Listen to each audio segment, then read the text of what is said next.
Hello everyone, a very warm welcome to all of you for this particular session. इस session में मैं आप लोगों को ऐसा कुछ मैजिकल नहीं बताने वाला कि जिसकी वजह से आप बचे हुए दिनों में मैथ्स में 95 प्लस का स्कोर कर लो। ठीक है, सबके अपने अपने लेवल पे प्रिपरेशन हो रखी है। मैं इस सेशन में बस ये बताऊंगा कि किस टॉपिक पे आप लोगों को ज़्यादा फोकस करना है और किस टॉपिक पे कम फोकस करना है। ठीक है, ताकि जिन बच्चों ने अभी तक के कुछ नहीं पढ़ा वो कुछ डिसेंट स्कोर करके एक अच्छी कॉलेज में अपनी सीट सिक्योर कर लें, और जिन्होंने पढ़ लिया है अच्छे से वो कौन से टॉपिक्स को इग्नोर ना करें। अक्सर बच्चे ये मिस्टेक करते हैं कि जो कम इंपॉर्टेंट होता है उस पर ज़्यादा फोकस कर देते हैं और जो टॉपिक्स इंपॉर्टेंट होते हैं उस पर कम फोकस कर देते हैं, और इसकी वजह से रिजल्ट पे इफेक्ट पड़ जाता है। राइट, और इस सेशन में मैं आप लोगों को ये भी बताऊंगा कि तुक्का कैसे मारें, जो सबसे इंपॉर्टेंट है ना। तो स्टार्ट करते हैं। मेरा नाम सलमान है and I have 5+ years of teaching experience. और मैं आप लोगों को ये भी बता दूं कि मेरे चैनल पे MHT CET का फ्री क्रैश कोर्स अपलोडेड है, जिसकी लिंक आपको डिस्क्रिप्शन में मिल जाएगी। इस क्रैश कोर्स में मैंने पूरा mathematics including the topics of 11th standard 34 videos में कंप्लीट करवाया है। ये जो व्यूज़ है 17,000, ये लास्ट 28 डेज़ के हैं। जब से ये क्रैश कोर्स अपलोड हुआ है तब से अभी तक के इस पर 40,000+ व्यूज़ आ चुके हैं। ठीक है, तो लिंक आपको डिस्क्रिप्शन में मिल जाएगी, वहाँ से जा कर के आप लोग वीडियोज़ को ब्राउज़ कर सकते हैं। अब इसके बाद एक बुक है MHT CET स्कोर बूस्टर, जिसमें आपको पिछले 16 साल के लास्ट 16 ईयर्स के टॉपिक वाइज MHT CET के क्वेश्चंस मिल जाएंगे।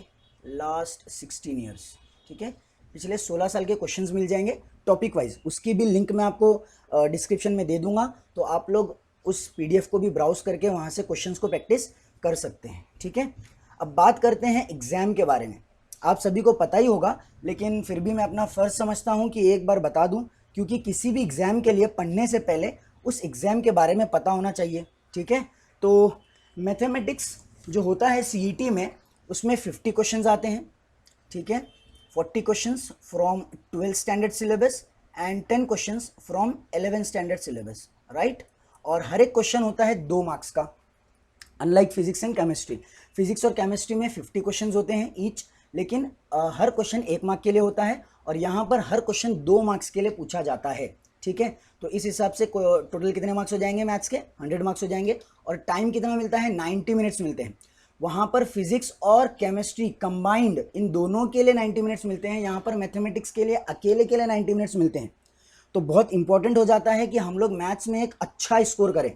ठीक है, और सबसे इंपॉर्टेंट बात, नेगेटिव मार्किंग नहीं है ना। नेगेटिव मार्किंग नहीं है, इसका मतलब क्या है? इसका सीधा सीधा मतलब ये होता है कि हम लोग तुक्का मार सकते हैं, और अगर जो तुक्का ना मारे वो तो बेवकूफ़ कहलाएगा। ठीक है ना, क्योंकि नेगेटिव मार्किंग तो है नहीं, तो तुक्का मार दो, हो सकता है करेक्ट हो जाए, करेक्ट हो गया तो मार्क्स मिलेगा, और अगर रॉन्ग हुआ तो कौन सा कुछ बिगड़ जाएगा। ठीक है ना, चलो अब देखो, मैंने जितने भी टॉपिक्स हैं मैथ्स के अंदर उनको 3 लेवल्स में डिवाइड किया है।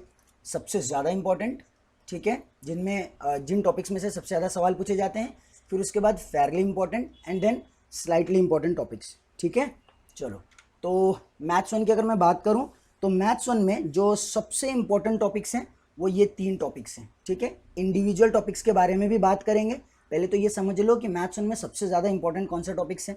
ठीक है, तो ये 3 टॉपिक मैथ्स 1 में सबसे इंपॉर्टेंट है। यहाँ से आप लोगों को अराउंड 12 to 13 क्वेश्चन मिल जाएंगे। ठीक है, यानी कि कितने मार्क्स? 24 से 26 मार्क्स आप लोगों को इन्हीं 3 टॉपिक्स में से आ जाएंगे। क्लियर है?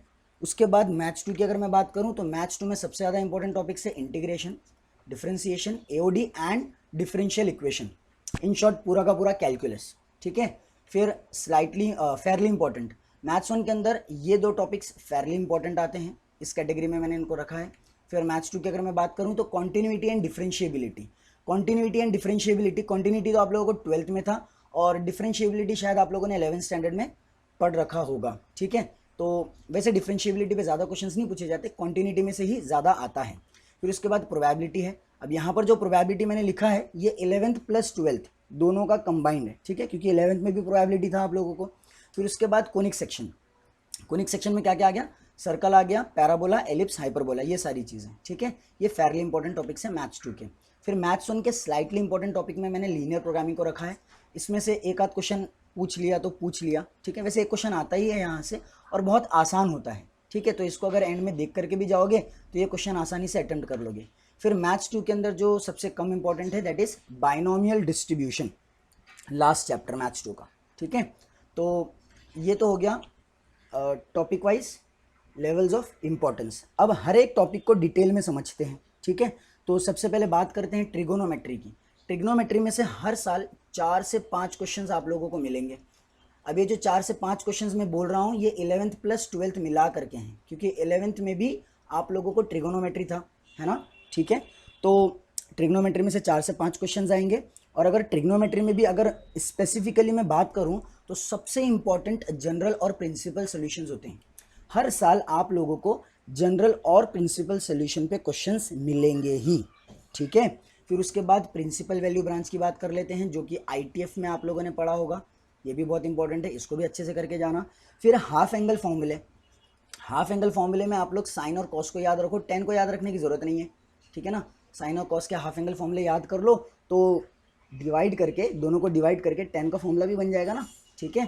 फिर उसके बाद properties of ITF, inverse stick functions की जो प्रॉपर्टीज़ है वो उस पर भी क्वेश्चंस पूछे जाते हैं। लेकिन इसमें भी जो सबसे ज़्यादा इंपॉर्टेंट प्रॉपर्टीज़ है वो ये वाली प्रॉपर्टीज़ हैं, tan inverse of x plus tan inverse of Y, ठीक है। इस प्रॉपर्टी पे बेस्ड बहुत से क्वेश्चंस पूछे जाते हैं, ठीक है ना। tan inverse X plus tan inverse Y या फिर tan inverse X minus tan inverse Y, एक तो ये। दूसरी प्रॉपर्टी ये वाली जिसमें हम लोग को पाई बाई 2 मिलता है ना, tan inverse X plus cot inverse X is equal to pi by 2। फिर उसी तरीके से sine inverse of x plus cos inverse of X is equal to pi by 2, ये वाली प्रॉपर्टीज, इस पर भी अक्सर सवाल पूछे जाते हैं, ठीक है। तो प्रॉपर्टीज़ करोगे तो ये प्रॉपर्टी को और इन प्रॉपर्टीज़ को ध्यान से करके जाना। फिर साइन रूल और कोसाइन रूल इंपॉर्टेंट है, इस पे से भी अक्सर सवाल आप लोगों को मिलेंगे।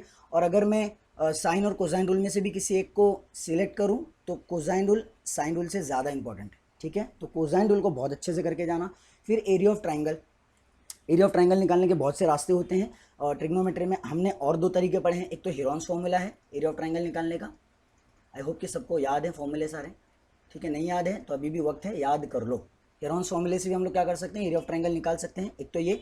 और दूसरा वो साइन वाला, ठीक है ना, area of triangle is equal to half into a b sine C, या फिर अगर बी सी कंसिडर करोगे, यहाँ पर अगर बी सी लोगे तो क्या हो जाएगा, साइन ए हो जाएगा, ठीक है, सही बोला ना, बी सी पे साइन ए बी पे क्या आ जाएगा, साइन सी आ जाएगा। हाफ इंटू अगर यहाँ पर बी सी ले लोगे तो यहाँ पे आ जाएगा साइन ए, और अगर यहाँ पर ए सी ले लोगे तो यहाँ पर आ जाएगा साइन बी, ठीक है। तो ये फॉर्मूले हैं एरिया ऑफ ट्राइंगल को फाइंड करने के, तो ये फॉर्मूले आप लोगों को याद होने चाहिए। तो ये हो गई बात ट्रिगोनोमेट्री की। अगर ये टॉपिक्स आप लोग अच्छे से करके जाते हो तो शायद ही आपका कोई क्वेश्चन ट्रिगोनोमेट्री का छूटेगा, ठीक है। और अगर किसी के माइंड में ये आ रहा होगा कि 11th के बारे में तो आपने कुछ बताया ही नहीं, तो 11th में तो अक्सर फॉर्मूले वगैरह ही होते हैं, ठीक है ना। तो 12th का ट्रिग्नोमेट्री उसी को आएगा जिसने 11th का ट्रिग्नोमेट्री अच्छे से किया है, ठीक है ना। तो ये सारी चीज़ें आने के लिए 11th का ट्रिग्नोमेट्री अच्छे से आना चाहिए, फाइन। फिर उसके बाद वेक्टर 3D, वेक्टर और 3D के अंदर ही लाइन और प्लेन को मैंने इंक्लूड कर दिया है, ठीक है, ये चीज़ को ध्यान में रखो। तो वेक्टर से 2 क्वेश्चंस पूछे जाते हैं और 3D ज्योमेट्री से 4 से 5 क्वेश्चंस पूछे जाते हैं। तो अराउंड यहाँ से आप लोग 6 क्वेश्चंस मान करके चल सकते हो कि इस कंबाइंड टॉपिक पे से 6 के करीब क्वेश्चंस आप लोगों को पूछे जाएंगे, ठीक है। तो वेक्टर्स में सबसे इंपॉर्टेंट चीज़ क्या है, एसटीपी, है ना, स्केलार ट्रिपल प्रोडक्ट, जिसको प्यार से बॉक्स प्रोडक्ट भी बोलते हैं। और एसटीपी के क्वेश्चंस कभी कभार वॉल्यूम ऑफ पैरेललोपिपेड के भी फॉर्म में पूछे जाते हैं, क्योंकि वॉल्यूम ऑफ पैरेललोपिपेड क्या होती है, बॉक्स प्रोडक्ट ही होती है, ठीक है ना। वॉल्यूम ऑफ पैरेललोपिपेड निकालना हो तो आप क्या करोगे, स्केलार ट्रिपल प्रोडक्ट या फिर बॉक्स प्रोडक्ट निकालोगे। तो इस फॉर्म में भी पूछा जा सकता है क्वेश्चन कि वॉल्यूम ऑफ पैरेललोपिपेड क्या है, ये फाइंड आउट करो, यानी कि आपको क्या करना होगा, एसटीपी फाइंड आउट करना होगा। फिर सेंट्रॉइड पे सवाल पूछे जाते हैं, ठीक है, बहुत बेसिक सा फॉर्मूला है, जो 10th में पढ़े थे वैसे ही करना होता है, वेक्टर के अंदर कुछ नया नहीं हो जाता। फिर सेक्शन फॉर्मूला इंटरनल डिवीजन और एक्सटर्नल डिवीजन का, ठीक है ना, इसको अच्छे से कर लेना। तो ये होगी बात वेक्टर्स की। और लाइन प्लेन में तो डायरेक्शन रेशियोज, डायरेक्शन कोसाइंस, अगर इनको अच्छे से करके जाओगे तो अक्सर क्वेश्चंस बन जाते हैं, ठीक है ना। आगे बढ़ते हैं, pair of straight lines, pair of straight lines, pair of straight lines में से करीब करीब हर साल 3 क्वेश्चंस आप लोगों को पूछे जाते हैं, ठीक है। और ऑलमोस्ट सब कुछ पूछा जाता है यहाँ से, तो ऐसा कुछ खास इम्पोर्टेंट नहीं है, लेकिन फिर भी मैंने जो एनालिसिस किया है उसमें मुझे पता चला कि जॉइंट इक्वेशन ऑफ लाइंस के क्वेश्चंस अक्सर पूछे जाते हैं। पॉइंट ऑफ इंटरसेक्शन के ऊपर क्वेश्चंस पूछे जाते हैं, और स्लोप्स की जो प्रॉपर्टी होती है, ठीक है ना, sum of the slopes of two lines is equals to twice their product, ऐसे जो क्वेश्चंस होते हैं ये क्वेश्चंस अक्सर पूछे जाते हैं, ठीक है। अगर मैं इन तीनों में से किसी को इंपॉर्टेंस दूँ तो सबसे ज़्यादा इंपॉर्टेंट ये स्लोप्स के जो क्वेश्चंस होते हैं ना, स्लोप्स के जो प्रॉब्लम्स होते हैं वो सबसे ज़्यादा इंपॉर्टेंट होते हैं, तो स्लोप्स के प्रॉब्लम्स को अच्छे से करके जाना, ठीक है। ये हो गया पैर ऑफ स्ट्रेट लाइंस। फिर बात करते हैं लॉजिक की। अब ये तो मतलब मैथ्स का, मैथ्स 1 भी क्या, मैथ्स का सबसे ईजिएस्ट टॉपिक है, सबसे आसान, सबसे आसान, ठीक है ना, ईजिएस्ट टॉपिक। इसमें से आप लोगों को 2 से 3 क्वेश्चन हमेशा मिलेंगे, 2 से 3 क्वेश्चन हमेशा मिलेंगे, ठीक है। ऐसा भी कह सकते हो कि 3 क्वेश्चन हर साल मिलते ही हैं। मैंने जहाँ तक एनालिसिस किया वहाँ पे मैंने हर साल में पिछले 4-5 साल की अगर बात करूँ तो हर साल मैंने 3 क्वेश्चंस लॉजिक के पाए हैं, ठीक है। अब अगर इसके अंदर बात करनी है तो इन्वर्स और कॉन्ट्रापॉजिटिव पे सवाल अक्सर आते हैं, कॉन्वर्स पे नहीं आते क्योंकि कॉन्वर्स बहुत ईजी होता है और कॉन्वर्स निकालने में हर किसी को आसानी होती है, मतलब आसानी से कोई भी कॉन्वर्स निकाल लेते हैं। इन्वर्स और कॉन्ट्रापॉजिटिव में ना कन्फ्यूजन होता है, इसीलिए अक्सर हम लोग क्या करते हैं, इन्वर्स और कॉन्ट्रापॉजिटिव पे सवाल पूछते हैं। तो इन्वर्स और कॉन्ट्रापॉजिटिव अच्छे से करके जाना, फिर क्वांटिफाइड स्टेटमेंट्स करके जाना अच्छे से। अब क्वांटिफाइड स्टेटमेंट्स करके जाओगे तो क्वांटिफायर्स तो ऑटोमेटिकली हो जाएगा ना, ठीक है। तो क्वांटिफाइड स्टेटमेंट्स पे भी सवाल अक्सर पूछे जाते हैं। और अगर लॉस को बाईपास करना है तो ट्रूथ टेबल्स अच्छे से कर लो। अगर किसी को लॉज याद नहीं होते, लॉज अगर याद नहीं होते, देखो क्वेश्चंस लॉस से भी बनते हैं और ट्रूथ टेबल से भी बन जाते हैं। बस होता ये है कि ट्रूथ टेबल से थोड़ा सा टाइम ज़्यादा लग जाता है, ठीक है ना। तो अगर लॉज नहीं याद होते हैं, लॉस को बाईपास करना हो तो ट्रूथ टेबल्स को अच्छे से करके जाओ, ट्रूथ टेबल्स को अच्छे से करके जाओ। और बात रही सर्किट्स की, तो पिछले 4-5 साल के अंदर मैंने ये देखा है कि circuits are not in trend, ठीक है, ये ट्रेंड में नहीं चल रहे हैं, पूछे नहीं जाते अभी सर्किट्स पे से सवाल। मतलब 2019 में इतने शिफ्ट्स हैं लेकिन मैंने किसी भी एक शिफ्ट में भी सर्किट का कोई सवाल देखा नहीं, मतलब मेरे नज़र में तो नहीं आया, ठीक है। तो सेफ रहेगा अगर सर्किट को तुम लोग मिस कर दो तो, ठीक है, सर्किट को मिस कर सकते हो, सवाल पूछे नहीं जा रहे हैं कई सालों से, ओके। फिर बात करते हैं मैट्रिसेस की। मैट्रिसेस में भी 2 से 3 क्वेश्चन हर साल आप लोगों को पूछे जाएंगे, ठीक है, 2 से 3 क्वेश्चन हर साल पूछे जाएंगे। और इसमें जो सबसे इंपॉर्टेंट है वो है इन्वर्स, ठीक है। इन्वर्स भी फाइंड आउट करने के लिए बोलता है, एडजॉइंट मेथड से निकालो या फिर ट्रांसफॉर्मेशन से निकालो, कैसे भी निकालो, इन्वर्स पूछेगा।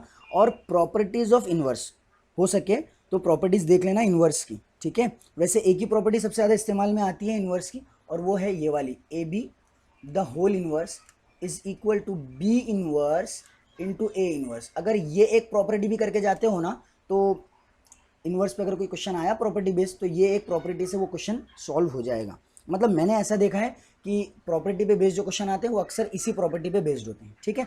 फिर एडजॉइंट जो बहुत ही आसान होता है, ठीक है, एडजॉइंट का फॉर्मूला है, एडजॉइंट के जरिए से तुम लोग क्या कर सकते हो, इन्वर्स भी फाइंड आउट कर सकते हो और सिर्फ एडजॉइंट के भी सवाल पूछे जाते हैं, तो एडजॉइंट को भी अच्छे से कर लेना। ये 2 ही टॉपिक बहुत ज़्यादा इंपॉर्टेंट है मैट्रिसेस के अंदर। इसके अलावा बाकी चीज़ें छोड़ भी दोगे ना तो भी चलेगा, चलेगा चलेगा, ठीक है ना, चलेगा बोल रहा हूँ मैं, ओके फाइन। तो इन 2 टॉपिक्स पे सबसे ज़्यादा फोकस करना है आप लोगों को। अब बात करते हैं एलपीपी की।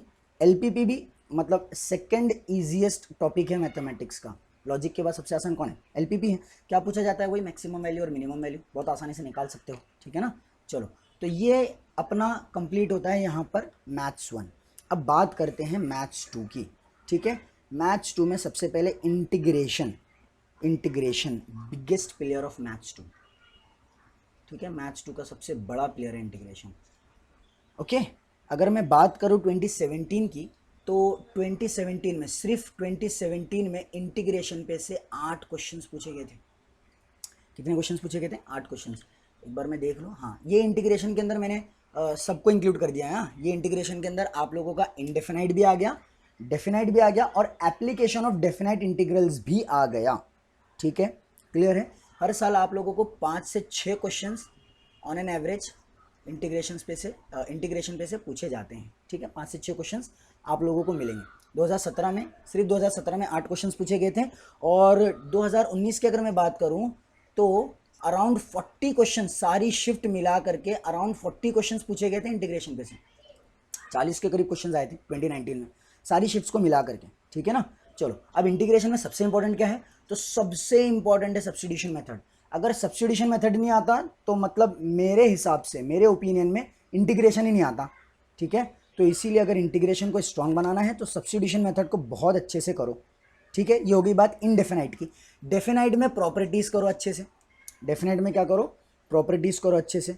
और कौन सी वाली प्रॉपर्टी? ये वाली प्रॉपर्टी बहुत ज़्यादा इंपॉर्टेंट है। एक तो ऑड इवन फंक्शन वाली माइनस ए से लेकर के ए तक F of x D x, ये वाली प्रॉपर्टी बहुत इंपॉर्टेंट है, बहुत इंपॉर्टेंट है। और एक ये वाली property F of lower limit plus upper limit minus x, ये वाली प्रॉपर्टी, ये दो प्रॉपर्टीज़ को बहुत अच्छे से करके जाना, ठीक है। अच्छा, इंटीग्रेशन में एक टाइप है जिसपे से अक्सर सवाल पूछे जाते हैं और वो ये वाला टाइप है, integration of e raise to x into में f x plus f dash of x, ठीक है, डी एक्स। इसका आंसर क्या होता है? E raise to x into f of x plus c. ये बहुत इंपॉर्टेंट है, ये वाला टाइप बहुत इंपॉर्टेंट है, बहुत इजी है, लेकिन अक्सर इस पे से सवाल आते हैं। बोर्ड के लिए भी बहुत इंपॉर्टेंट है और MHT CET के लिए भी बहुत ज़्यादा इंपॉर्टेंट है। तो इस टाइप को भूलना नहीं, ध्यान से करके जाना, ठीक है। अच्छा, और पार्शियल फ्रैक्शन की अगर मैं बात करूँ तो मुझे पर्सनली लगता है कि पार्शियल फ्रैक्शन इतना इंपॉर्टेंट नहीं है CET पॉइंट ऑफ व्यू से। हाँ, बोर्ड के लिए बहुत ज़्यादा इंपॉर्टेंट है पार्शियल फ्रैक्शन, लेकिन CET पॉइंट ऑफ व्यू से पार्शियल फ्रैक्शन को तुम लोग छोड़ सकते हो। क्लियर? ओके। अच्छा, अब बात करते हैं एरिया अंडर द कर्व यानी कि एप्लीकेशन की। लास्ट टॉपिक एप्लीकेशन, इंटीग्रेशन का last topic application of definite integral, जिसको हम लोग एरिया अंडर द कर्व भी बोलते हैं, ठीक है। ये इंपॉर्टेंट नहीं है, इसमें से अगर एक क्वेश्चन आया तो आया, ठीक है। तुम्हारी किस्मत ख़राब रही तो एक क्वेश्चन पूछ लेगा, और अगर किस्मत अच्छी रही तो एक भी क्वेश्चन यहाँ से नहीं मिलने वाला। अगर ये टॉपिक को करना ही है, ये टॉपिक को अगर करना ही है तो सिर्फ प्रीवियस ईयर क्वेश्चंस कर लो, that will be more than enough. बस प्रीवियस ईयर क्वेश्चंस कर लो। और अगर और भी करना है, नहीं सर मेरे पास तो बहुत टाइम है, ठीक है, तो बहुत टाइम है तो टेक्स्ट बुक की एक ही एक्सरसाइज है वो कर लो, टेक्स्ट बुक की एक ही एक्सरसाइज है वो कर लो, ठीक है। उसमें भी शुरू के 10 क्वेश्चन करोगे ना, स्टार्ट के 10 क्वेश्चन करोगे ना, वो भी काफ़ी होंगे, स्टार्ट के 10 क्वेश्चन, ठीक है, वो भी काफ़ी हो जाएंगे। फाइन, ये हो गया अपना इंटीग्रेशन। अब बात करते हैं डिफ्रेंसिएशन की, ठीक है। तो डिफ्रेंसिएशन में इन्वर्स फंक्शंस का डेरिवेटिव बहुत इंपॉर्टेंट है। इन्वर्स फंक्शन के सारे फॉर्मूले तुम लोग को याद होने चाहिए, इन्वर्स फंक्शन का डेरिवेटिव कैसे निकालते हैं, वो सारी चीज़ें। फिर उसके बाद second important thing is parametric differentiation. Parametric functions होते हैं, है ना, कैसे x इक्वल्स टू मान लो एफ ऑफ टी दे दिया और y इक्वल्स टू भी क्या दे दिया, एफ ऑफ टी दे दिया, ठीक है। और तुमसे पूछेगा कि बताओ dy बाई डी एक्स क्या है, ठीक है। तो ये तो रेयरली पूछेगा कि पैरामेट्रिक में x और y दे करके तुमसे dy बाई डी एक्स पूछ रहा है। अक्सर क्या होता है ना, अक्सर क्या होता है कि पैरामेट्रिक में पैरामेट्रिक फंक्शंस दे करके वो आपसे डबल डेरिवेटिव पूछता है। पैरामेट्रिक फंक्शन दे दिया और आपसे क्या पूछा, डबल डेरिवेटिव पूछा, ठीक है। आई बात समझ में? अच्छा, तो इसमें क्या खासियत है सर? इसमें खासियत ये है कि जब हम लोग फर्स्ट डेरिवेटिव निकालते हैं ना, D Y by D x कैसे निकलेगा, D Y by D X निकालने के लिए आप क्या करोगे, D Y by D T निकालोगे, तो D Y by D T क्या हो जाएगा, एफ डैश ऑफ टी हो जाएगा।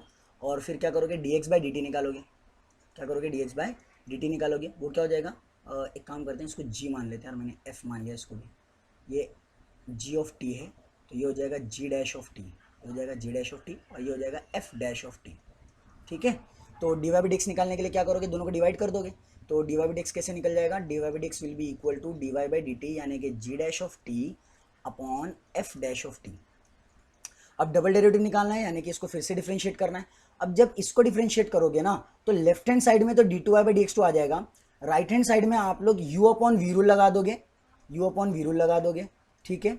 यू अपॉन वी रूल लगा करके क्या करते हैं ना, हम लोग अक्सर रुक जाते हैं। देखो बहुत इंपॉर्टेंट चीज़ है, इसको ध्यान से सुनो मैं क्या बोल रहा हूँ, ठीक है। हम लोग क्या करते हैं, राइट हैंड साइड में यू अपॉन वी रूल लगा दिए और हम समझते हैं कि बस आंसर आ गया, और जो आंसर हमारा आया है ना वो ऑप्शन में होता भी है लेकिन वो गलत होता है।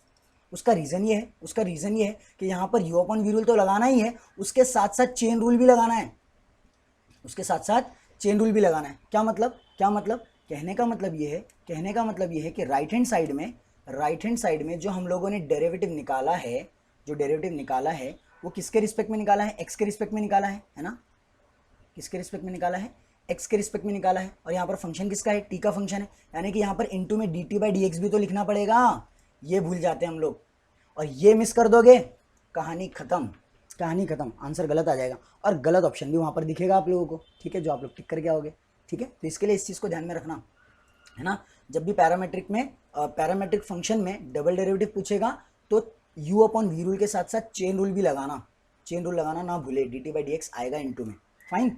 फिर उसके बाद इम्प्लिसिट डिफरेंशिएशन बहुत इंपॉर्टेंट है। इम्प्लिसिट डिफरेंशिएशन के लिए हमारे पास एक शॉर्टकट है, ठीक है, अच्छा, शॉर्टकट से याद आया कि मैंने एक प्लेलिस्ट शॉर्टकट्स के लिए भी बनाई है, तो आप लोग मेरे चैनल पे जा करके प्लेलिस्ट में अमेजिंग शॉर्टकट्स करके एक प्लेलिस्ट मिलेगी, उसको भी ब्राउज कर सकते हैं। वहाँ पर मैंने डिफरेंट डिफरेंट टाइप के क्वेश्चंस के लिए शॉर्टकट्स बताए हैं, तो शायद वो आप लोगों के लिए हेल्पफुल हो, तो उसको भी देख लेना।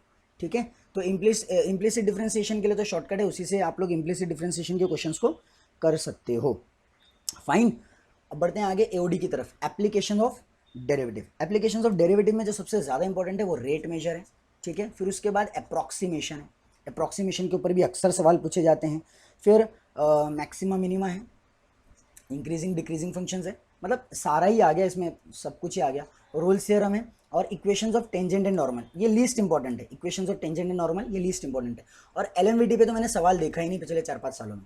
ठीक है, तो एलएमवीटी को मतलब मिस कर सकते हो, रिस्क ले सकते हो कि एलएमवीटी मिस कर दो। अगर टाइम नहीं है तो टाइम है तो कर लो यार, ठीक है ना। वैसे एओडी के अंदर यही शुरू के जो 4-5 टॉपिक है ये सबसे ज़्यादा इंपॉर्टेंट है। ठीक है, इनको अच्छे से करके जाना।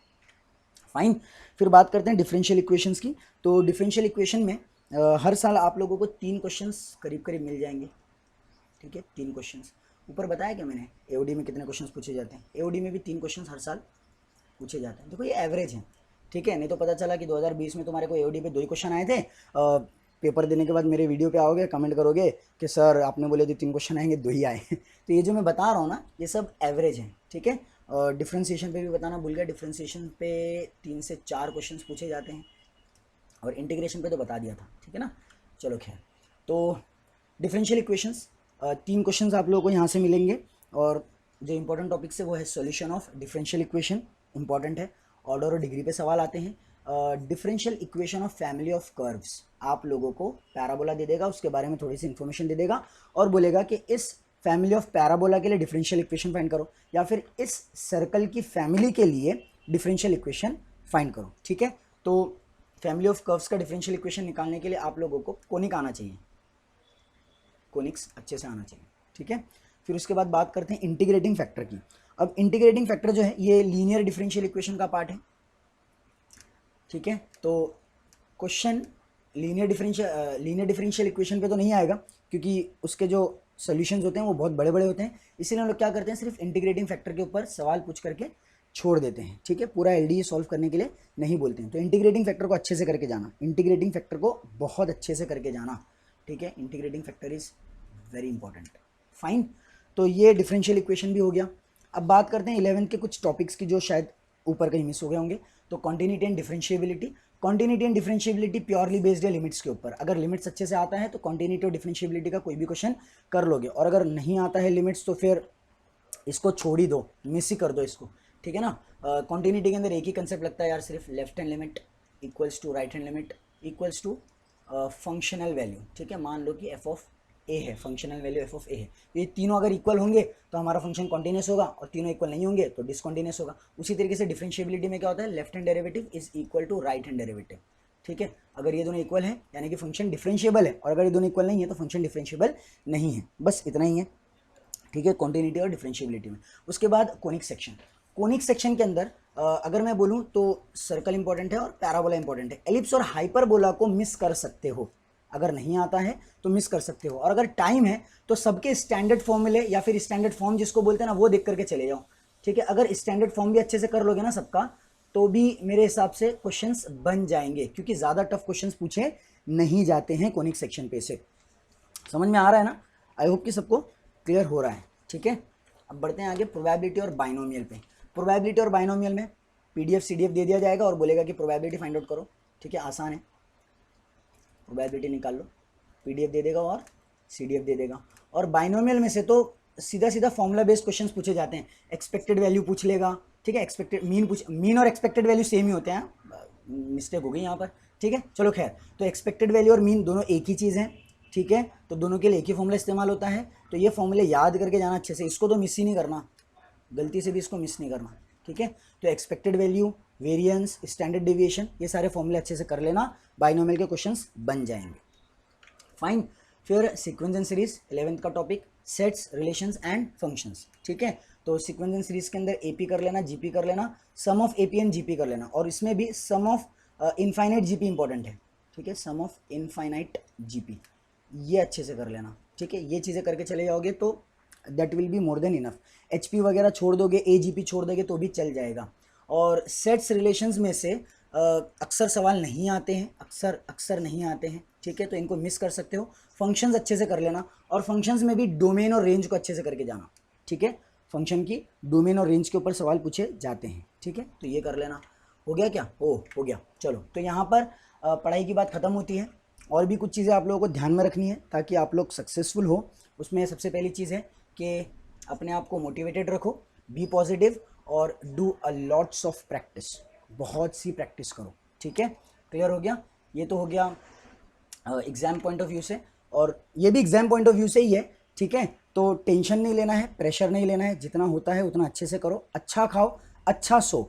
एग्ज़ाम के वजह से टेंशन ले करके अपनी नींद पे कॉम्प्रोमाइज़ मत करो, वरना सीधा सीधा इफेक्ट ब्रेन पे होगा, और उसका सीधा सीधा इफेक्ट तुम्हारे एग्जाम पे हो जाएगा। इसके लिए अच्छा खाओ और अच्छा सो, न्यूट्रिशियस खाना खाओ, जंक फूड मत खाओ एग्जाम तक के एटलीस्ट, ठीक है।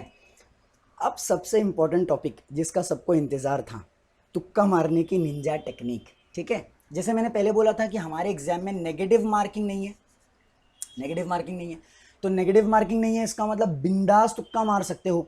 जो तुक्का ना मारे वो बेवकूफ़ है, जो तुक्का ना मारे वो बेवकूफ़ है। लेकिन तुक्का मारोगे कैसे? तुक्का मारोगे कैसे?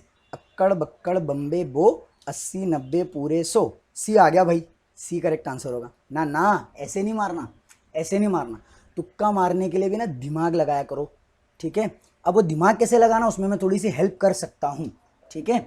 चलो, तो सबसे पहले ये कोशिश करो कि ऑप्शंस है ना, ऑप्शंस जो देखोगे उसमें से ना गलत ऑप्शंस को एलिमिनेट करने की कोशिश करो, सबसे पहला स्टेप, ठीक है। जैसे मैंने एक एग्जांपल लिया यहाँ पर, क्वेश्चन है कि bifocal lens are used in treatment of what. Bifocal lens इनमें से किसके ट्रीटमेंट में इस्तेमाल होते हैं? तो पहला है नियर साइटेडनेस, दूसरा है हाइपरमेट्रोपिया, तीसरा है प्रेसबायोपिया, और चौथा है मलेरिया। अब इन चार ऑप्शंस को देख करके जिसने लेंस नहीं भी पढ़ा होगा उसको भी पता होगा ना यार कि मलेरिया के लिए तो लेंस का इस्तेमाल नहीं होता, तो डी तो आंसर नहीं हो सकता, डी तो पहले उड़ गया। अब पहले क्या करना था अपने को? चार में से किसी एक को सिलेक्ट करना था। अब हमारे करेक्ट आंसर, ये इसका आंसर करेक्ट जाने की प्रोबेबिलिटी बढ़ गई है। पहले चार में से एक को चुनना था, अब तीन में से एक को चुनना है, ठीक है, तीन में से एक को चुनना है। अब ये तीन में किसी में कंफ्यूजन है तो किसी भी एक पे तुक्का मार दो, ठीक है। या फिर अगर इनमें से भी किसी को एलिमिनेट कर सकते हो तो एलिमिनेट करो। आई बात समझ में? तो सबसे पहला प्रोसेस है, सबसे पहला मेथड है एलिमिनेशन मेथड। ऑप्शंस को एलिमिनेट करो, जो गलत ऑप्शंस लग रहे हैं उनको एलिमिनेट करने की कोशिश करो, ठीक है। अगर मान लो कि एलिमिनेट नहीं कर पा रहे हो, या फिर ऐसा समझ लो कि कोई ऐसा क्वेश्चन आ गया जिसके अंदर तुमको ऑल ऑफ द अबव एक ऑप्शन नजर आ रहा है, ठीक है, अक्सर डी ऑप्शन होता है, ऑल ऑफ द अबव, ठीक है। तो ये पाया गया है, एनालिसिस है ये, ऐसे बोल सकते हो कि किसी ने रिसर्च किया है, तो रिसर्च से ये पाया गया है कि मोर देन 50% चांसेस होते हैं कि ऑल ऑफ द अबव वाला जो ऑप्शन है वो करेक्ट हो। हमेशा नहीं, लेकिन अक्सर चांसेस होते हैं, ठीक है। अब अगर कुछ ही नहीं आ रहा तो अच्छा है ना यार कि ऑल ऑफ द अबव पे टिक करके आ जाओ, रिस्क लेने में क्या है, ठीक है। तो अगर रिस्क लेना ही है तो किस पे लोगे? ऑल ऑफ दी अबव पे लोगे। कुछ नहीं आने से बेहतर है कि कुछ टिक करके आ जाओ, हो सकता है सही चला जाए तो मार्क्स मिल जाएंगे, ठीक है। फिर तीसरा तरीका ये है कि सिमिलर ऑप्शंस ढूंढो। अगर सिमिलर ऑप्शंस मिलते हैं, ठीक है, तो उन्हीं सिमिलर ऑप्शंस में से किसी का आंसर होने की जो चांसेस होते हैं वो सबसे ज़्यादा होते हैं।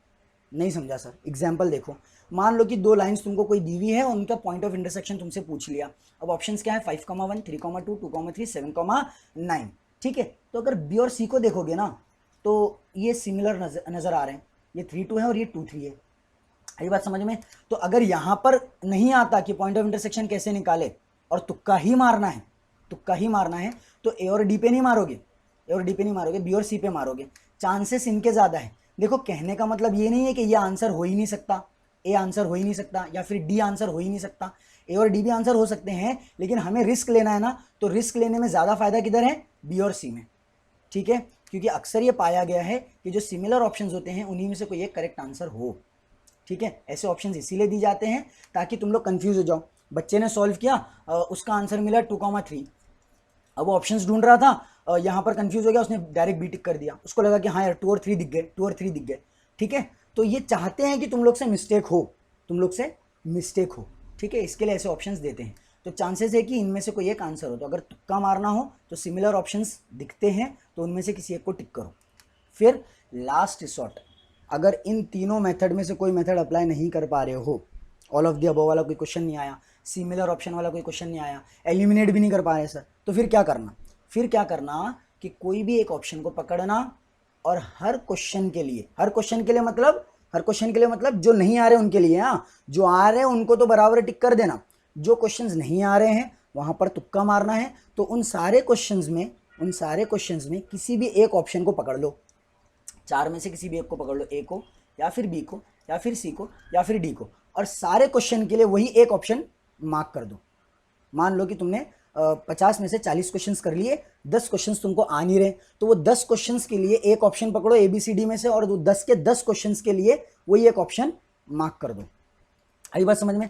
और अगर मैं पर्सनली एडवाइस दूं कि किसको टिक करना है, तो मैं एडवाइस दूंगा कि बी पे टिक करो, क्योंकि ये भी एक रिसर्च बोल सकते हो कि रिसर्च में पाया गया है कि बी आंसर होने के 28% चांसेस होते हैं। ठीक है, आई बात समझ में? वैसे इंसाफ की बात तो ये थी कि हर एक के 25% चांसेस होने चाहिए थे, लेकिन बी के 28% चांसेस होते हैं करेक्ट होने के। आई बात समझ में? तो अगर एकदम लास्ट में कुछ भी नहीं आ पा रहा, तुक्का ही मारना है, तो बी को पकड़ लेना और सारे क्वेश्चंस के लिए बी मार्क कर देना। समझ में आ गया? ठीक है, तो बस यही था। Thank you for your attention. ये मेरे सोशल्स की लिंक है, चाहो तो फॉलो कर सकते हो। ठीक है, एक और एक चैनल है मेरा यूट्यूब पे, जिसकी लिंक आपको इस चैनल पे मिल जाएगी, तो चाहो तो उसको भी सब्सक्राइब कर सकते हो। वहाँ पर 10th के वीडियोज़ आते हैं, और ये जो मैथ्स गाइड का चैनल है यहाँ पर 12th के वीडियोज़ आ सकते हैं, आ सकते नहीं है, सॉरी, आते हैं। ठीक है, तो क्लासरूम चैनल पे 10th के आते हैं, यहाँ पर 12th के आते हैं। आपके कॉन्टैक्ट में जो भी 10th या 12th के बच्चे होंगे उनको रिफ़र भी कर सकते हो, शेयर भी कर सकते हो, फ्री है, पैसे नहीं लेते। ठीक है, चलो फाइन। तो फाइनल वर्ड्स एक मोटिवेशन के लिए, थॉमस एडिसन ने कहा था, our greatest weakness lies in giving up, the most certain way to succeed is always to try just one more time. ठीक है, तो अच्छे से पढ़ो, मेहनत करो, आप लोग कर सकते हो। All the best, that's all for today. अच्छे से पेपर दे करके आओ, meet you after the exam.